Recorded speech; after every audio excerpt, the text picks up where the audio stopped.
Hey, I just played Ad Infinitum, a new horror game by Hecate? Hecate.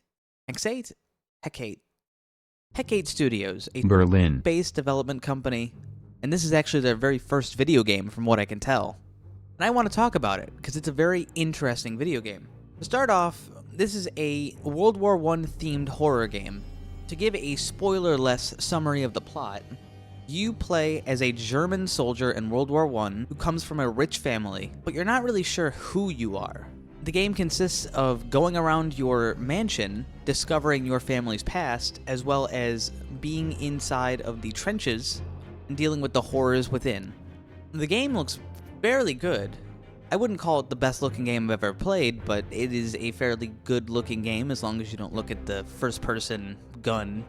The music is pretty strong except for some pretty poor audio balancing in some sections where the music is just simply too loud, maybe not fitting the situation. Who the fuck are you?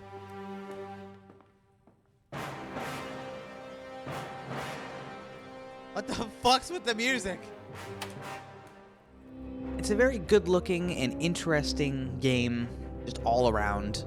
And it's accompanied by a fairly well written story and an even better voice cast. To be honest, I think the voice acting is some of the best parts in this game. The voice actors are super high end. They feel professional. In fact, up until I thought about the voice acting, I didn't even realize, I never made the connection of oh, they're voice acting. It was just, they fit the characters so well, it all just worked out, you know?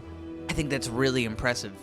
And I think the voice acting actually carries a majority of this game because a lot of this gameplay is reading or having things read to you. Dearest mother, when I hear the cannon's thunder, I can no longer be angry with father. Instead, I worry for all of you. Have you heard from Paul at all? He hasn't replied to a single one of my letters. Johannes. You solve some basic puzzles, and sometimes you deal with monsters that range from semi-dangerous to not dangerous at all. The environments are very pretty in a lot of these sections, with some very creative geometry, like these weird barbed wire inclines in the first part of the game. But unfortunately, this is a horror game, and I really don't feel like it lands that mark very well.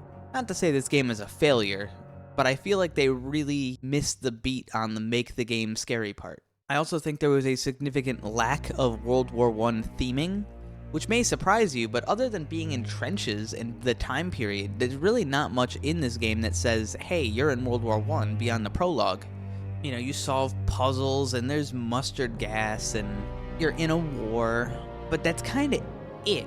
There isn't any specific World War I things going on. The monsters aren't really related to World War I very much, and even the story isn't really related to World War I at all. It's kind of just a backdrop for the story to take place. Speaking of the story, there are multiple endings. I believe there's 3. And unfortunately, you are given 3 choices through the game, and they range from good guy to bad guy. So you probably have a bad ending, a mid ending, and a good ending.